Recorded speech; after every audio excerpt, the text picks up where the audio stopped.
Today on Sekulow, Putin and Biden targeting journalists.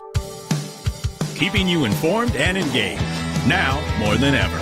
This is Sekulow. We want to hear from you. Share and post your comments or call 1-800-684-3110. And now your host, Jordan Sekulow. Hey, welcome to Sekulow. We are taking your calls to 1-800-684-3110. And you heard that right. Both Vladimir Putin and Joe Biden and his administration are targeting journalists, American journalists. In Russia, an American Wall Street Journal reporter, Evan Gershkovich, was arrested in Russia about 800 miles east of Moscow, accused of espionage. He's been ordered to be held in custody, pretrial custody, until at least May 29th. So a long time just there. And he could face up to 20 years in prison if convicted. Now, you contrast that move by Vladimir Putin, a dictator, with the move by President Biden's IRS to show up at Matt Taibbi's door when he is before the weaponization of the government committee that Jim Jordan chairs, and he's testifying about the Twitter files, and the IRS shows up at his house. And they say, you know what, actually, since you weren't here, we'll show up on Monday. That is intimidation and targeting of journalists. And when did we see this? Not under the Trump administration. Donald Trump called them names and called them fake news, but he didn't send law enforcement to their houses. You can get into a back and forth, especially in the United States of America, with journalists and say, I think you're reporting the wrong news. Yeah. That's one thing. You know who else did this, though? Was Barack Obama. James Rosen's the perfect example, but we can go through others where they were tapping their phones, tapping their mom's phones. There has been this move by leftist authoritarian bureaucratic move. And then how do you criticize Putin when you're doing it in your own country? Yeah, I think that when you see it twice, like you said, you see it from Putin, it's kind of expected. You're like, I hate this. And the fact that we've done this to a United States Wall Street Journal, it's horrible. But it is sort of, look, we saw it in the Ukraine as well. We've seen journalists get locked up. It's not necessarily not in the right. It's not necessarily not in the realm of what they do in that area of the world. Don't like it. I think it's horrible. And look, I think if we did the same and we pushed for Brittany Griner to get released, we got to be doing the same for this. On the flip side, you have what's happened to Matt Taibbi, who, again, a journalist who up until a couple years ago was a hero to the left, was one of Rolling Stone's big war journalism, not exactly someone, especially during the Bush years, was like one of the more critical and was one of those voices for Rolling Stone magazine. He gets flipped, when it comes to the Russia investigation, he realizes there's no proof in it. He says there's no proof here that this is probably a hoax, gets essentially fired with, in a nice way from Rolling Stone and takes it to himself, becomes an independent journalist. I'm a subscriber, as I've said before. And yeah, he goes up because he was part of the Twitter files with Barry Weiss and with Schellenberger. That day, the IRS shows up at his door, unrelated. And let's remember what they were exposing in those Twitter files was how members of Congress like Adam Schiff were going to Twitter and asking him to ban people. Ban people, remove content from individuals, for people that were making jokes. I mean, remember, that was one of the big ones, is that if someone, and you see this every election, people who make the joke that's like, hey, remember, Republicans vote on Tuesday, Democrats vote on Wednesday. Oh, they're trying to go after voter fraud. It was multiple people that got banned on Twitter for that. An obvious joke. A joke that you see all the time on social media. It's it's funny. But no, of course, those were the people that were targeted. Individuals who were literally creating satire. We know that became a no-no on Twitter for a long time. Thankfully, that has been fixed and eradicated, or rectified. But this is where it's at. You have journalists who are just trying to do their job, who don't want to reveal their sources. You also had that during the Matt Taibbi thing, where they were trying to push him to reveal his sources and not respecting that First Amendment right to not have to do that. I want to take your calls on this because we're supposed to be that beacon of freedom to say this is the country, we don't do that. And yet when they arrest one of our journalists in Russia and accuse them of espionage, it's bogus. They're going to point to what we're doing.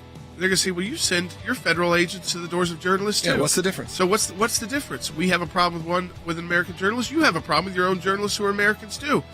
And we have the Constitution here that they don't have. I want to take your calls on it, 1-800-684-3110. Also, victory in the House of Representatives to report. We come back through ACLJ action. The over 12,000 of you that sent letters to members of Congress. Be right back on Sekulow. Get your calls in, 1-800-684-3110. Breaking news overnight, an American reporter for the Wall Street Journal has been arrested in Russia. He's the first journalist for an American outlet to be arrested on spying charges since the height of the Cold War. The Russian Security Services, the FSB, has detained Wall Street Journal reporter Evan Gershkovich. So Evan is an American citizen who was reporting as part of the newspaper's Moscow bureau. The spokesman for President Putin said he was caught red-handed, those are his words, collecting information about the Russian military complex. He's accused of espionage. That carries a 20-year sentence. The Wall Street Journal has released a statement this morning. They've said that they're deeply concerned for Gershkovich's safety. They also said in this statement that the journal vehemently denies the allegations from the FSB and seeks the immediate release of our trusted and dedicated reporter, Evan Gershkovich. 31 years old. He's been working in a reporter inside of Russia since 2017. Previously worked at Agence France-Presse and the Moscow Times. Earlier was a news assistant for New York in the New York Times, graduate of Bowdoin College, and most recently wrote about the impact of Western sanctions on the Russian economy. So very likely here that he was just doing his job. This is a nightmare scenario. They're picking up another one. They understand the weakness inherent in how the State Department deals with these things, and they're definitely not interested in giving up Paul Whelan. So we've given up Victor Boot, and they just keep taking folks. And now journalists who are supposed to be able to independently cover the news and are supposedly welcome still in Russia. His parents are from Russia originally. They fled Russia in the 1980s before he was born, and he is fully accredited to work as a journalist in that country. What I'd like to see is a very high-profile interest in the case, and the two diplomatic organizations get together to talk about this and the rest of the war, because we're getting to a very dangerous place, and we need to widen the dialogue.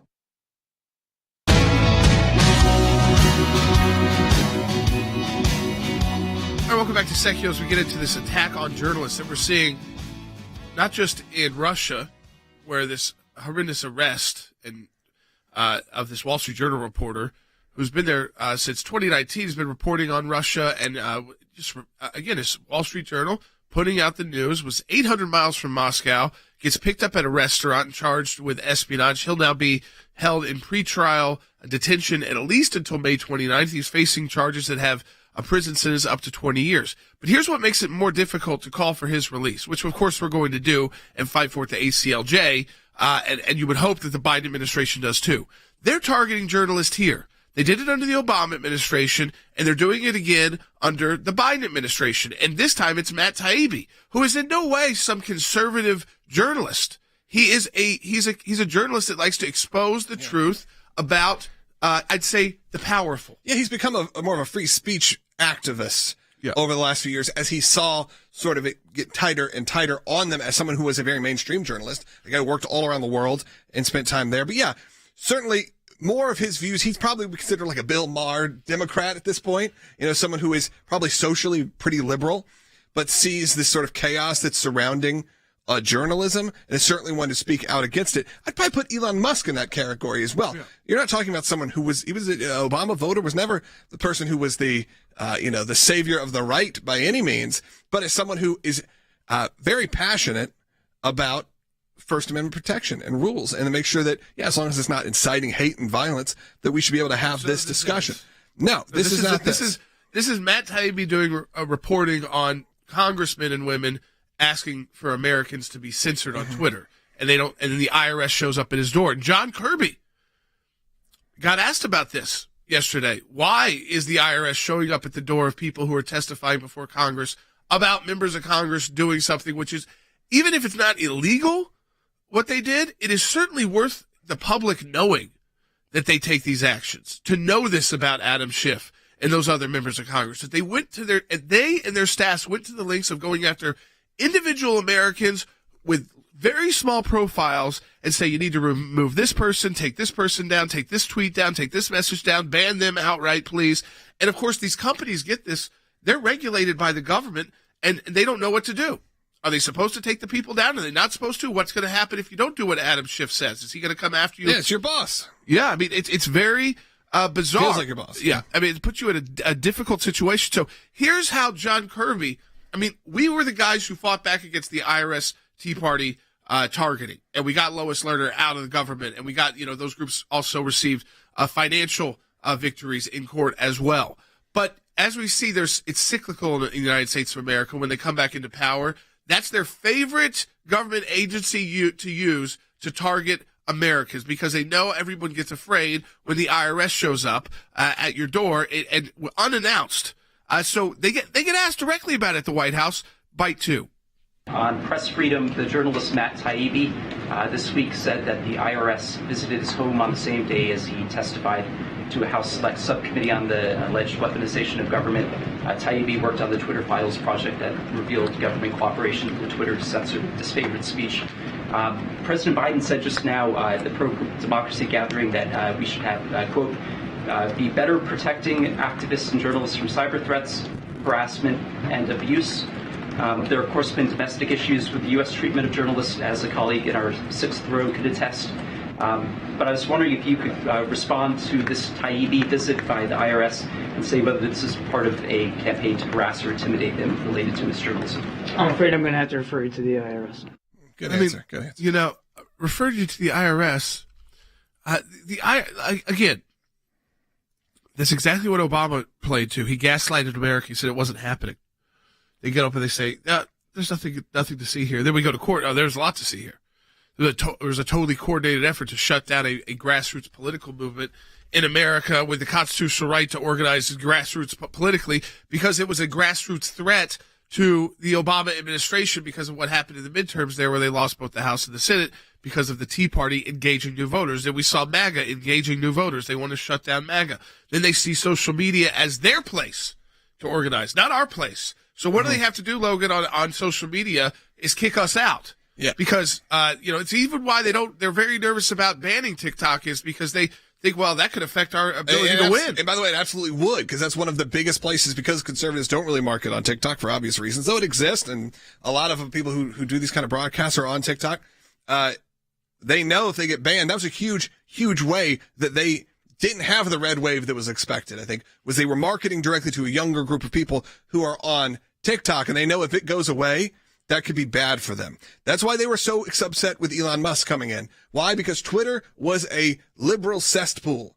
And then all of a sudden, it kind of went back a little bit to how it used to be. But you're still seeing people, even as of the last couple days, big celebrities and stuff, also saying, we're done with Twitter, we're leaving, it's all that's happening. Because, look, Elon, love him or not, has definitely pulled some really interesting moves in terms of disrupting social media and disrupting one of the biggest players. It needed it. Yeah, absolutely. And I don't think there could be a situation like what's happening with Rumble right now that we're on without obviously some of the censorship that came from YouTube, but also the fact that they're doing real deals with big players in the world, not just in sort of this thin conservatism, which is very cool, because now you actually are starting to build legitimate platforms, not even alternative platforms. Rumble is just a different place to get your video content. And I think that's going to be where the change comes in social media. There's a lot more content. It's not like, I'm interested. oh, well, I'm on this, even the Truth Social, which is good. It has its place in there, but it will never be a mainstream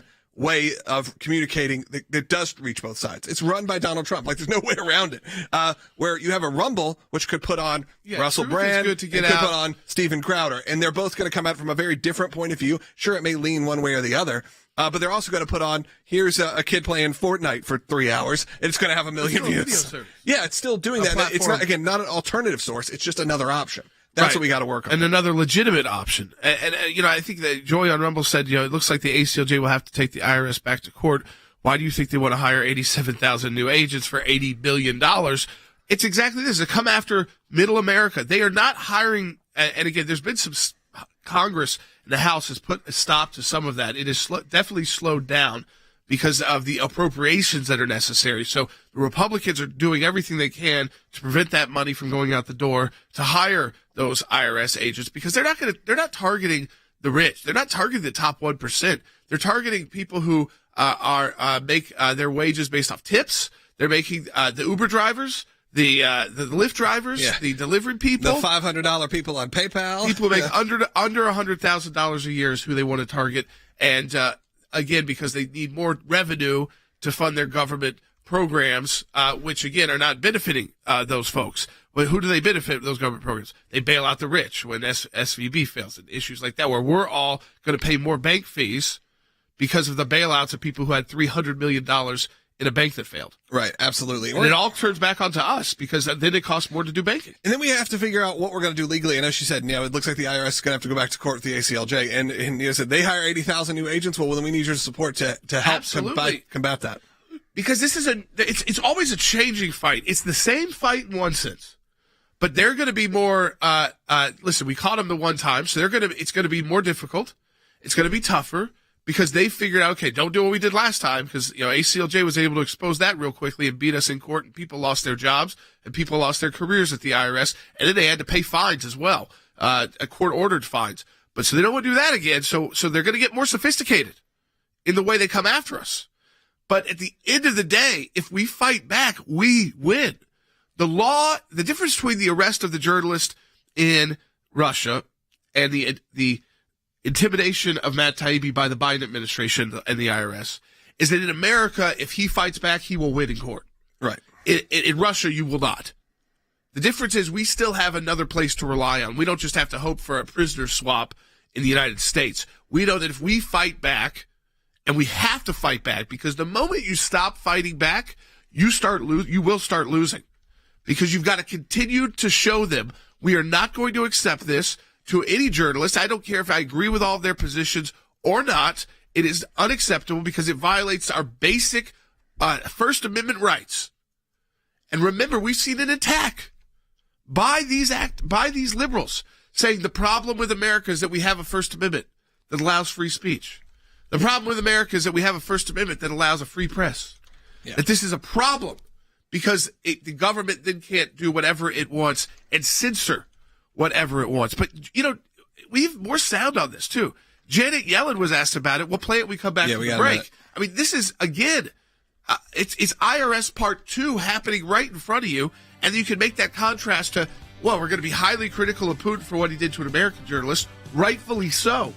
But we've also got to be highly critical of what our own government is doing to journalists here in the United States of America. And you can do that and still be a patriotic American and say that your government is doing the wrong thing. Support the work of the ACLJ. We have a matching challenge. It goes to the end of this month, and we are just a day away from the end of this month, where you double the impact of your donation. We want to continue to grow, not just stay the same size, but continue to grow as an organization to fight back. Donate today at aclj.org. Double the impact of your donation. That's how we're able to add more staff, put more resources in these fights at aclj.org. Donate today. We'll be right back.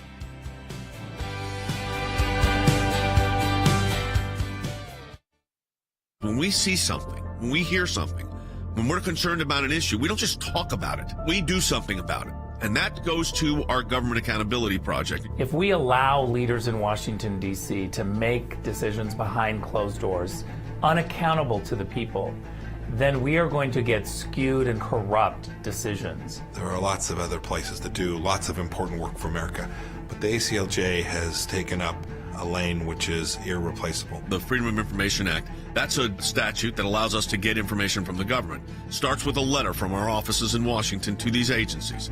And it says, give us this information on these topics. And generally, they don't. And then we go to court. We go through a series of lengthy negotiations back and forth about what they'll give or what they won't give. We may get tons of information that's redacted, and we have to then go back and say, you redacted too much. We can't really find out what you're giving us because it makes no sense. So it goes through a process of litigation. That is how you get information, and that office is going to be more active now more than ever. The ACLJ has been extremely active in vigorously seeking to hold these bureaucrats accountable. We have filed hundreds of FOIA requests. We have received over 20,000 pages of documents in our litigation. Holding them accountable, holding the Biden administration accountable so that all Americans are able to have faith in their government. We will up our efforts. We will not stop. You're finding a nugget in a gold mine. Occasionally you'll come up with something that is really a bombshell, but you have to persist in doing it, and that's what we do. That's a little bit of what we do through our Office of Government Accountability, and of course that comes under our Office of Government Affairs. So your support of the ACLJ supports all of that.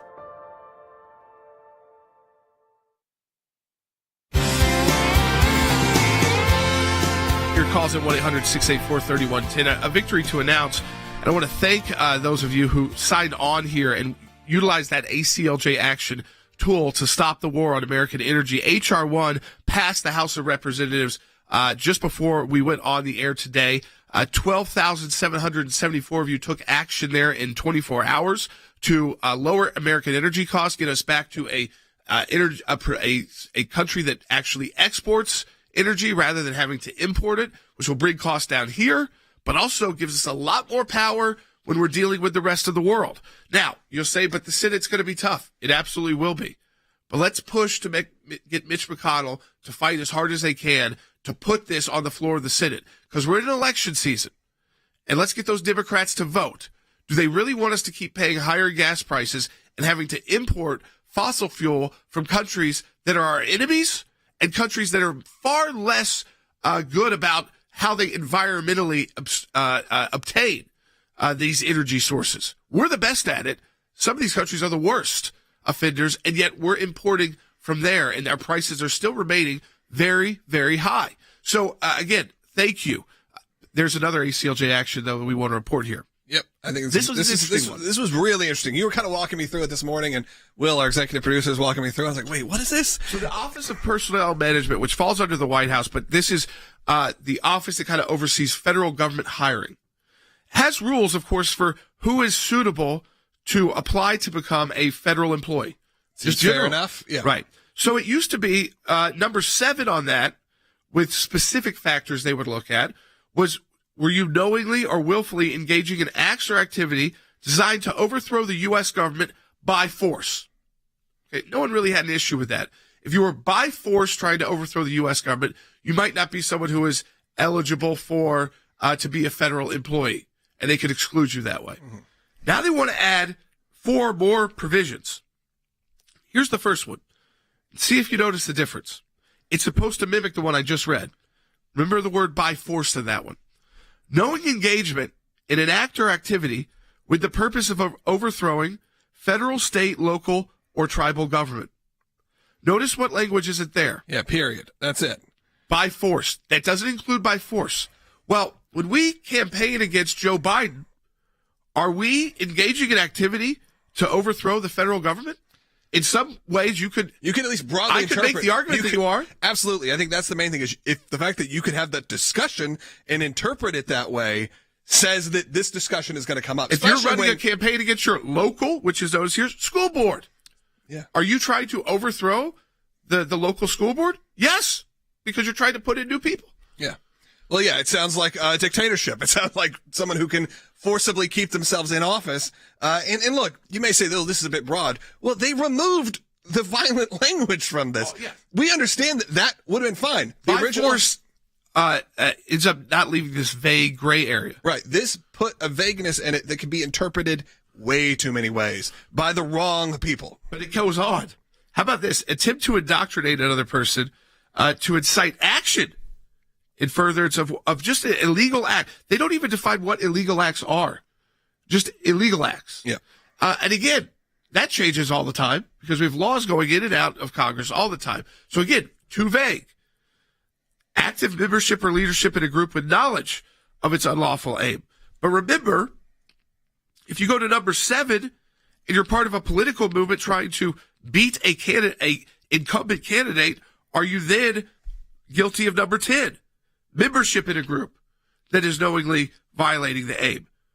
And of course, number 12 is violent conduct. Of course, that's fine. Yeah. But those don't, when you work all this together, we're saying you cannot be this vague.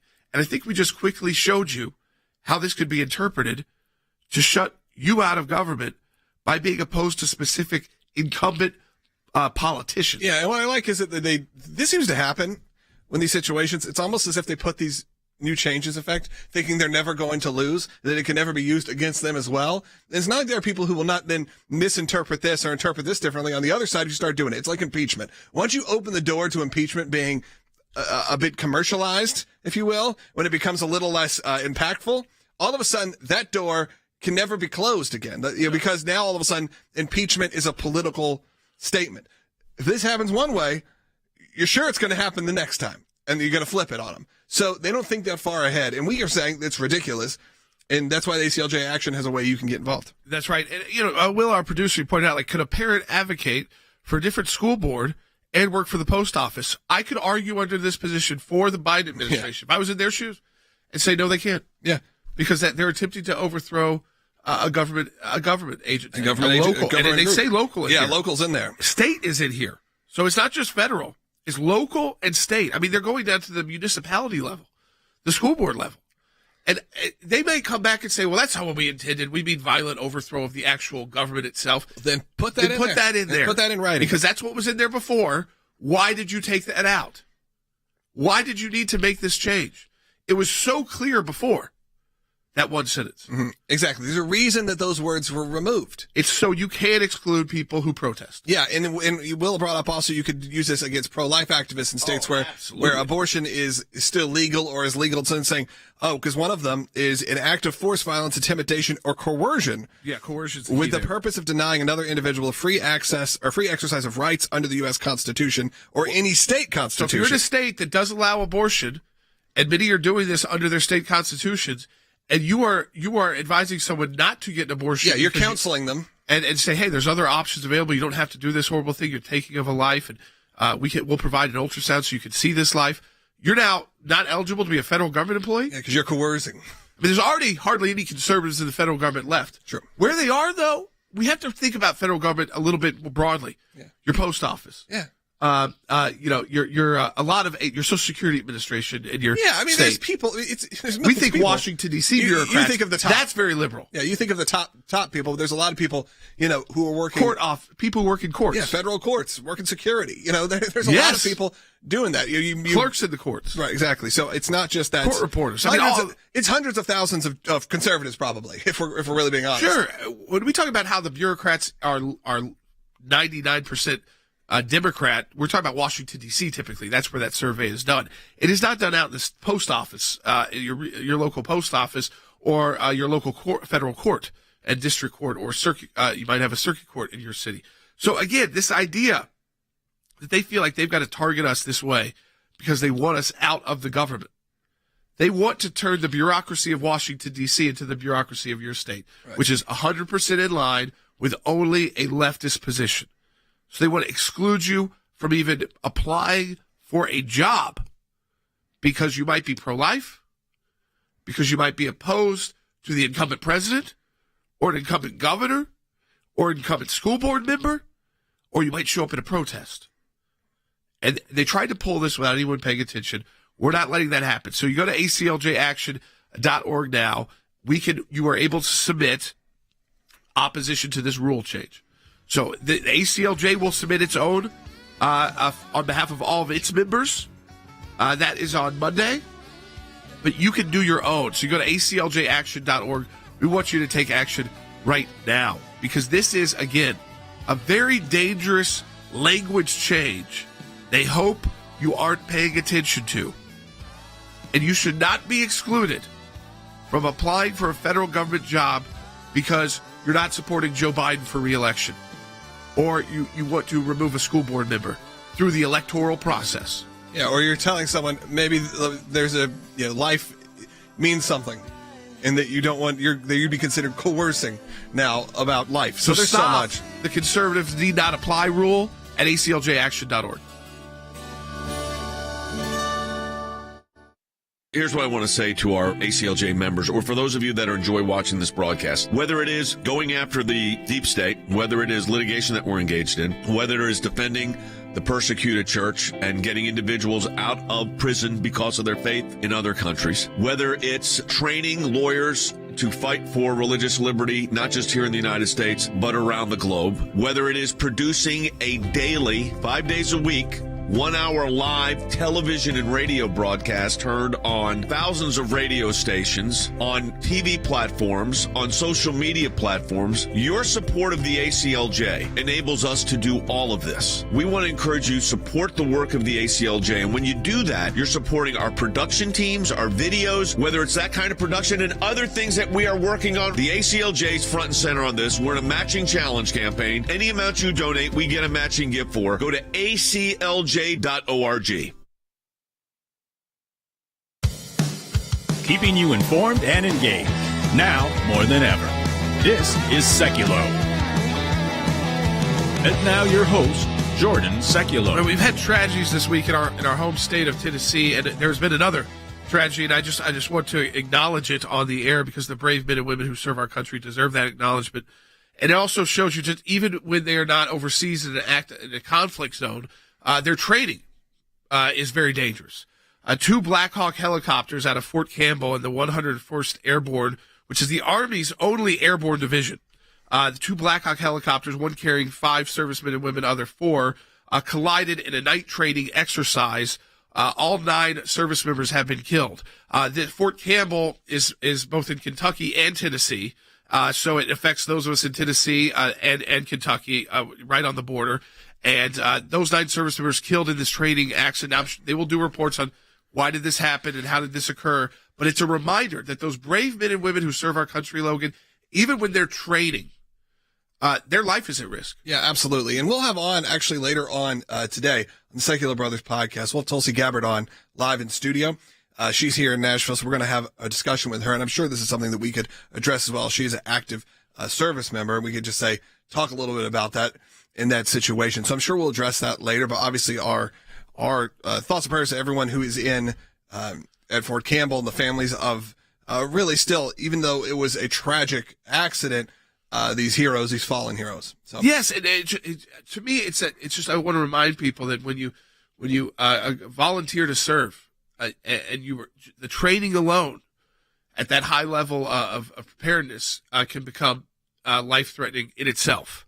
And in this case, unfortunately, we've lost 9 brave men and women service members who were these 2 Black Hawks collided in another tragedy hitting the state of Tennessee back to back this week. So continue to pray for our state too, our home state, because this affects husbands and wives as well who live in the state.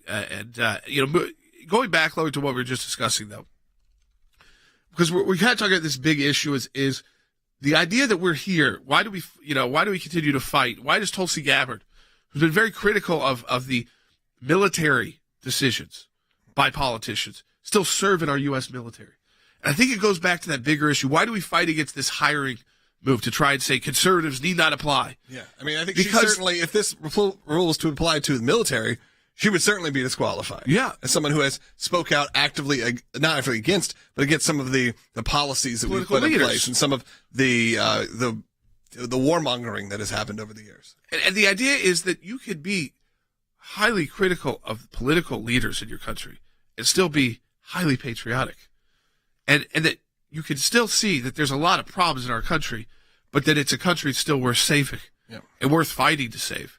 Because when we talk about religious liberty worldwide, we're the beacon of hope for religious liberty. There's issues here all the time. Yeah. And that's why we want you fight. But you want to be that beacon of hope. America is the place you're supposed to be able to go to have that religious freedom and freedom of speech. So when we talk about all these issues, and they're tough and they're hard, and the shooting this week and all of it that we're having to process, is a country worth fighting for still. It's an idea that's still worth fighting for. It's not the politicians who are worth fighting for. And it's an idea that's still coming into its own. It's an idea that's only a few hundred years old at this point. That's what we talked to Tulsi about. It's a concept. Feeling comfortable being both highly critical of your government, but also working inside the government. Yeah, if you ever go around the world, you go to Europe, you go to these places, they start showing you places and buildings that are from, 500. From different areas. You go to these places, they're still active. These are active buildings that, maybe a Starbucks in from the year 1200. This is when the Romans occupied what is now England. Right.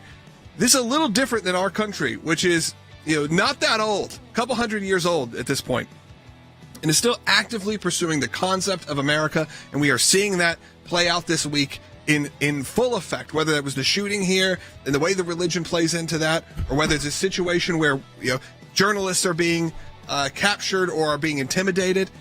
All of these things are really for us to continue the fight to save the concept of America, which is, as you said, a better place. There's no DNA that would ever say you are American. What makes you American is your belief and your structure and what we think about as a country. You do a 23andMe, it's not going to show up and say American, but you know in your heart when you are. We'll be right back.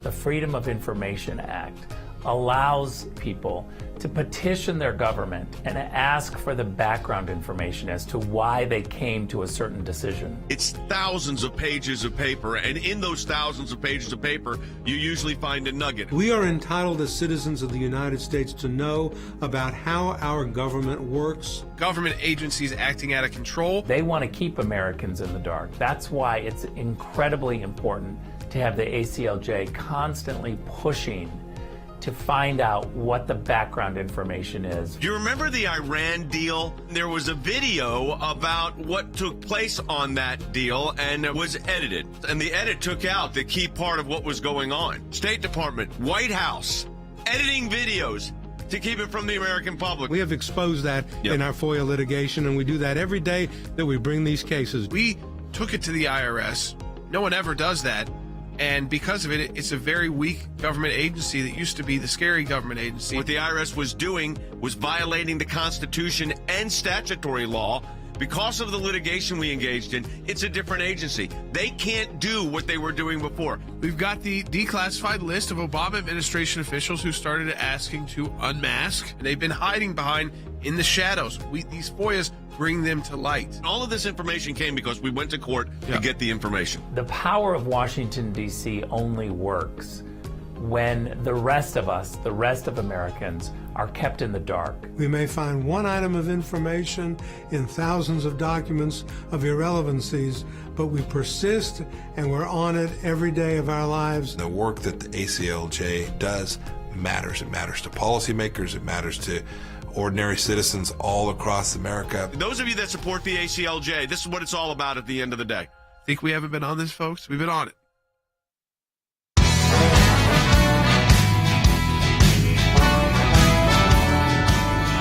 All right, welcome back to Sekulow, and take your calls, your comments, 1-800-684-3110. Of course, we always ask you, if you're watching the broadcast, Rumble is our preferred place for you to watch. But if you're on YouTube and Facebook as well, share it, follow us on Rumble, and again, so you get the updates, you know, when we go live, which, usually is that noon Eastern time hour, but is also, if there's breaking news and something else occurs, and we're at the office and be able to get into the studios, you'd still get those alerts as well. And I think, we're getting into that time period.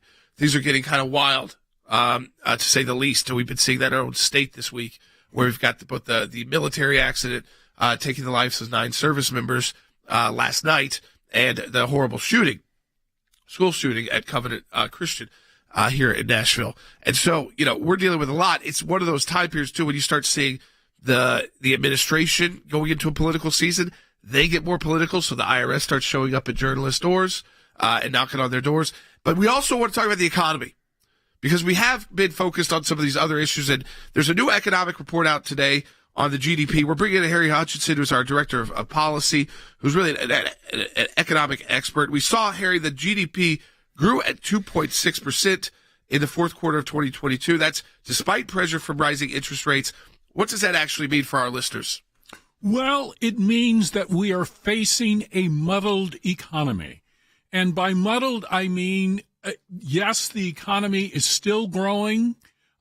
Yes, jobs are still being filled, but the labor force participation rate is going up in part because people are finding it difficult to pay their bills.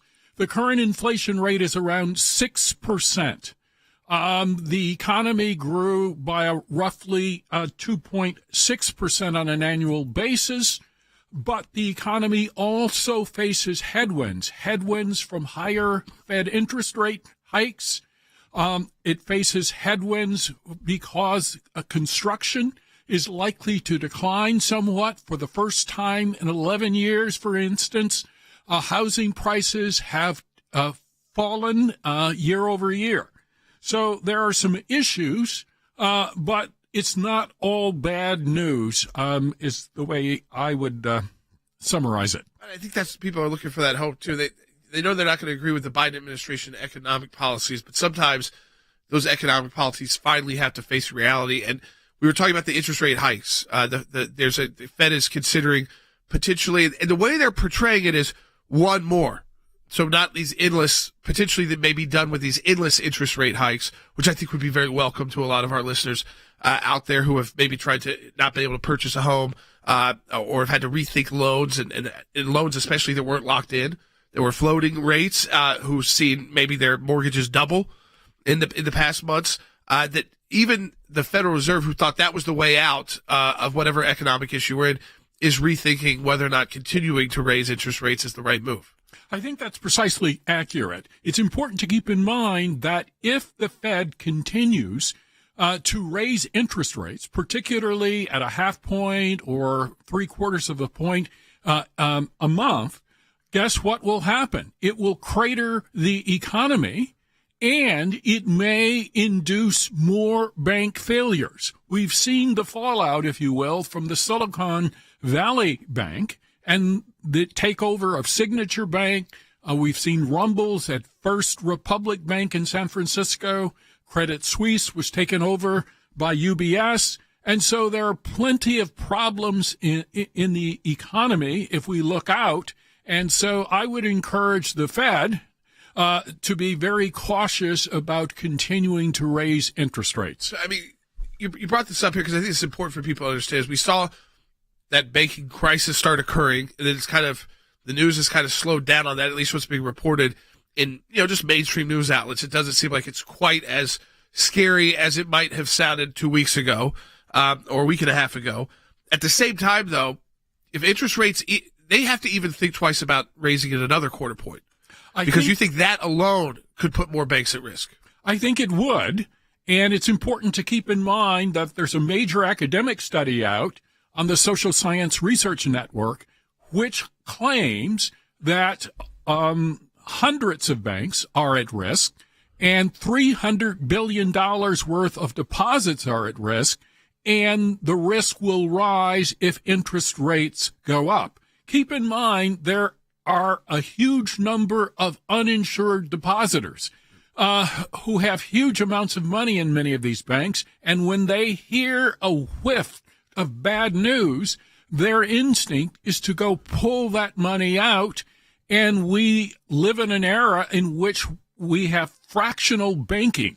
What does fractional banking mean? It means that the banks do not hold reserves for all of their depositors.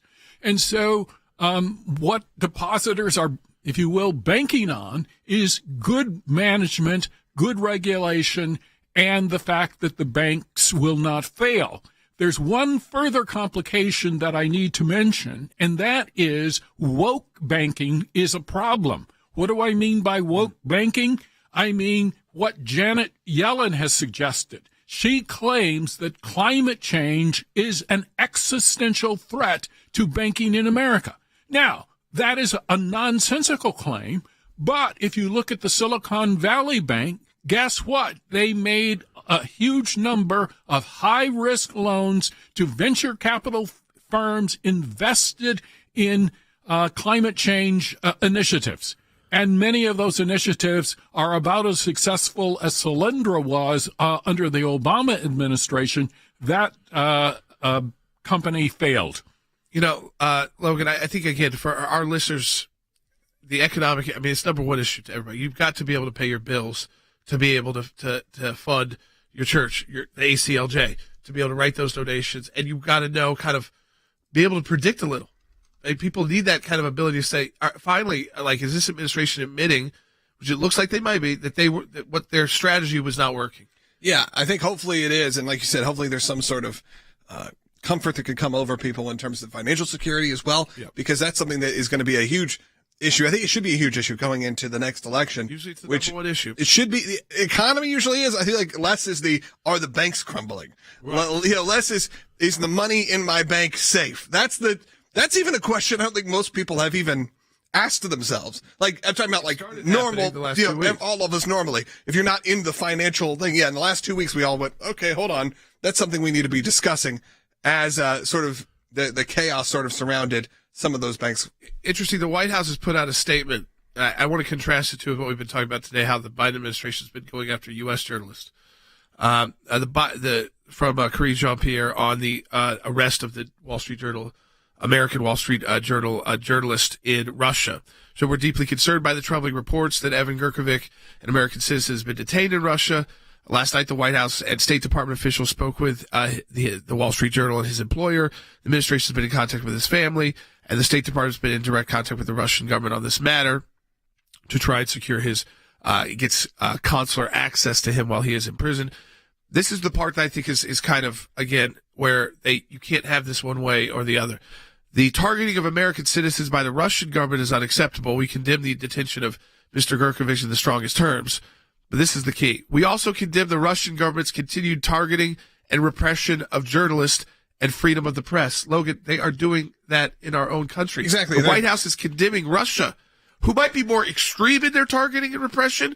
But let me tell you something. The IRS showing up at your door while you're testifying before Congress about members of Congress doing bad work, taking bad actions, is pretty darn intimidating. Yeah, and if you're an independent journalist, you're a guy at this point relying on paid subscribers who are paying, like me, $5 a month to be a part of your Substack so you can read and listen to a podcast from a certain point of view. And they demonize even that. They demonize the concept when he was in that hearing that you're telling me you put this on whatever you call this on your Substack, and like almost made it feel like it's some fringe right-wing, site where all of us know what it is. It's just a subscription-based blog, essentially, and a place to post your podcast. So it's just a holding place so you don't have to create your own. I don't know if it's liberal or conservative or whatever. All it is, it's just it's a platform to have a subscription through. It's nothing crazy, but it's mainly for the written word. A lot of it is for writing. It shakes up journalism again. It makes people mad. Yeah, because you're getting news from no one's vetting this. Well, he's a pretty respected guy. Yeah. If you trust him, you sign up. If you don't, you don't have to. Right. I think that's an important part of that puzzle, which is they don't like that as well. As you said, that all of these people, whether that's who's on YouTube, whether that's who's on Rumble, whether that is through Substack. It started with people like Grid Greenwald, who said, I don't even need to be associated with anybody. If you trust me, you trust me. If you don't, you don't. There it is. Yeah. I'm going to put the information. And a lot of them are, like, vocally Democrats. Yeah, or definitely liberal. Schellenberger is liberal in that political sense. I would say Taibbi is probably now on the fence, maybe just because of recent events. He's probably rethinking. Yeah, I think that. But definitely someone who's more socially liberal, but is also not afraid to have They're not in line. They're not like straight in line. They're not like Republican Party members. No, that way. They're like Elon. Yeah. Again, and we're starting to see a lot more of those people interested in Republican candidates. It's kind of like what we're going to talk about with Tulsi. But this only happened because he said the Russia investigation was a hoax. From the beginning, he knew it was a hoax. And because he said that, they tried to destroy his life, and they keep trying it over and over again. And you know what happens? His star keeps rising. His name becomes bigger and bigger. Now it's all of a sudden not the nerds like me that read Rolling Stone in the 90s. Now all of a sudden, it's everyone. Support the work of the ACLJ. Our matching challenge ends tomorrow at midnight. Double the impact your donation. Donate today, aclj.org. The Homeland Security Secretary is facing more pushback from Congress over the Biden administration's handling of illegal immigration. Moments before he testified on Capitol Hill on Wednesday, our cameras caught people climbing over the border wall in Arizona live on television. As the Secretary of Homeland Security, do you believe we have a secure border? We are using every ounce of energy and resource we have to address the challenges not only at our southern border with respect to irregular migration, not only with respect to trafficking of fentanyl, but across the entire breadth of mission of the Department of Homeland Security. Respectfully, Mr. Secretary, it's not enough. We have a humanitarian crisis, a national security crisis. Are you aware of the number of Americans who have been killed or attacked by illegal immigrants? It should be an absolute priority for you not only to know that number, but to know names of these victims. Are you aware of the number of CBP agents who have been attacked or assaulted in the line of duty at the southern border since you took office? Your prior question. We removed and expelled approximately 1.4 million. Sir, the number is 1,100. 1,100 attacks on CBP agents. Last fiscal year, border agents recorded more than 2.6 million migrant encounters, the highest on record. He is misleading, very intentionally misleading America, lying to America, and not fulfilling his oath of office. I've never seen anything like this in my entire career. I actually handed him, on behalf of National Sheriff Association, a 16-point border action plan put together by sheriffs throughout the country. We didn't hear anything. I asked him months later, said, Mr. Secretary, where are we at with that 16-point action plan? We're going to meet in the middle. Where are we going? He made a comment to me. Did you give me something, Sheriff? Did you hand me something? Bottom line is, the will's not there. The chief of the Border Patrol is telling us that the border is not secure and that men and women at the border feel disrespected by the policies of this administration. It's very clear to me, sir, that there's a lot more work to be done and that you need to listen better to the men and women who are putting their lives on the line every single day.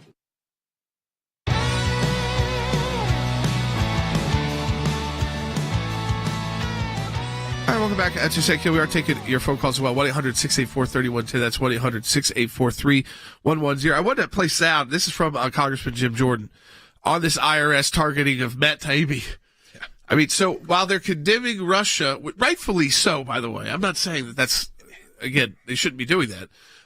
But in Karine Jean-Pierre's written statement, she says, we condemn the Russian government's continued targeting and repression of journalists and freedom of the press. While the Biden administration is you could say the Biden administration continues to target and repress journalists and freedom in the United States. Certainly freedom of the press. Listen to Congressman Jim Jordan. I think the context is important. Remember, the day before Mr. Taibbi testifies, we all learned that the FTC sent a letter to Twitter asking Twitter, who are the journalists you're talking to, named Mr. Taibbi personally. The very next day he testifies, and Democrat members of the committee ask him, who are your sources? Give us your sources. A direct attack on the First Amendment. And while they're asking those questions, the IRS is at his door. And think about what it meant to him personally, because they leave a note and they said, don't worry, we'll get back with you on Monday.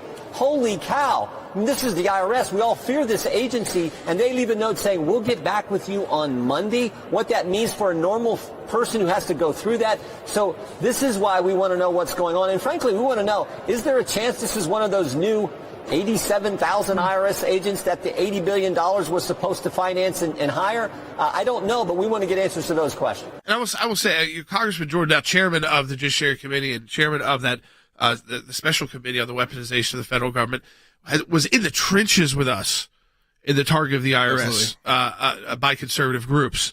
And in his letter to Janet Yellen as a committee chairman, he writes that the committee, so it's, remember, they don't have to go through a FOIA process. They can just demand the information as a congressional committee because they have oversight of the power of the purse. All documents and communications referring or relating to, I just can't believe I'm reading this again because the flashback to the Obama years. It feels like you're here to all show documents from and communications referring or relating to the IRS's field visit to the residence of Matthew Taibbi on March 9th, 2023. All documents and communications between or among the IRS Treasury Department and any other executive branch entity, White House, DOJ, referring or relating, or FBI, to Matthew Taibbi.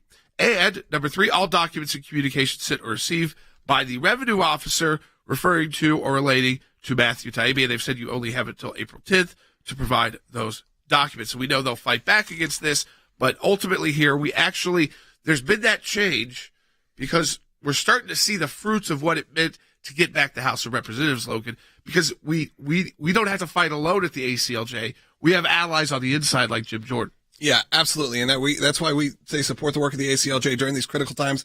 And we are at the end of our matching challenge. I mean, tomorrow is it. So we want you to go online right now, go to aclj.org, support the work of the ACLJ. All donations are doubled, so you can do that and reach out.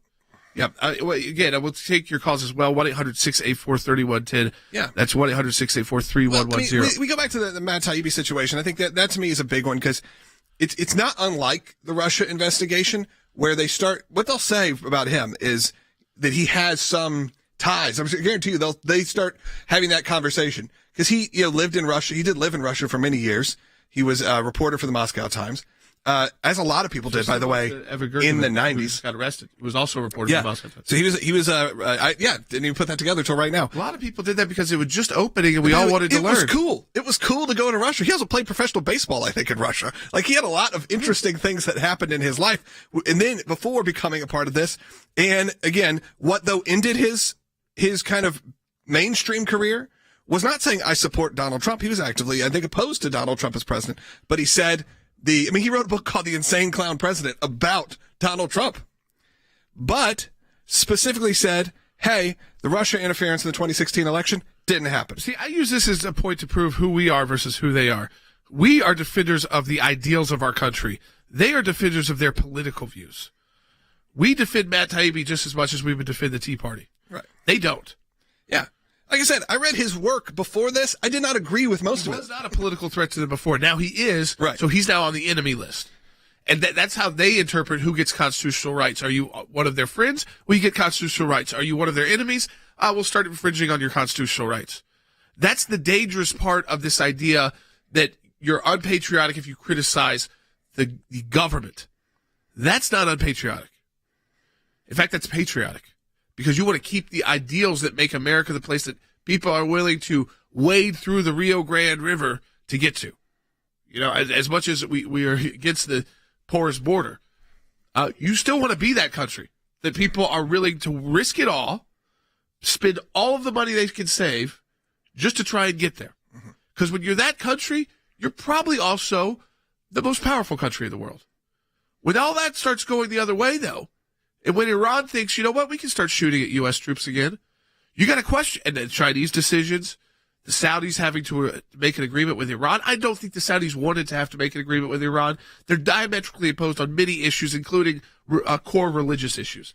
But they felt like it was in their national security interest to partner with Iran because the U.S. doesn't have their back anymore. Yeah, or it's Russia and China coming together. Again, like I said, they don't necessarily have those religious connections by any means. You can probably put Vladimir Putin's religious beliefs that many have said are pretty hardcore versus what they do in China and say, well, those are diametrically opposed. But again, creating this sort of, you don't want to say the new axis of evil, but it's what it feels like. Well, their first attempt here is whether they're enemies or enemies of our friend situation, is they think they're in a moment where they can take down the U.S., not necessarily destroy the country as a whole, but as the superpower. Yeah. That the world will no longer see us as number one. We'd still be important and influential, but we wouldn't be number one anymore. And they do that when our banks start failing, and when they see crisis in America, they see the school shootings, they see all these issues we're facing.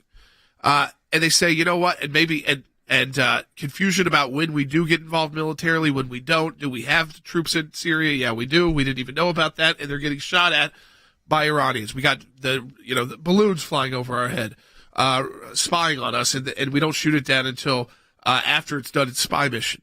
So you have to put all of this goes in together as a reason why to fight. You don't have to say that Vladimir Putin is good to say that Biden is bad. Right. You could say both are doing bad things. Yeah. And one is going to walks right into their propaganda. The Chinese talk about how the school shootings. They use that as propaganda. The Russians use what will happen to Matt Taibbi as propaganda to say, you're going to tell us we got to release this journalist who we believe is a spy. Yeah. And you're sending your IRS agents to harass journalists in your own country. Yeah. What's the difference? And that's going to be the spin. Like you said, these things become stories. We heard that from Mike Pompeo yesterday. Yeah. That you're able to use things like what happened here in Nashville. Oh, they watch our domestic and news that close. becomes the story, which is, again, you don't want this as your government. You don't want you don't true live democracy. In the United States. Your kids get shot at school. You don't want to live in the United States. They don't have free journalism either. They're just lying. They treat their journalists just like we do or worse because they're supposed to be guaranteeing these rights. So what we have to fight for is the rights we're guaranteed. The fights the rights that are worth dying for. It's not the politicians who are worth dying for, or the political parties who are worth dying for. It's the rights. It's the idea. It's the idea that you have to keep working on. It's never perfect. You want to get as perfect as you can, so you can be critical and patriotic. Support the work of the ACLJ at aclj.org. These attacks on the freedom of speech, the attack on your freedom to oppose political candidates and apply for a job. Donate today. Double the impact of your donation at aclj.org. We'll talk to you tomorrow.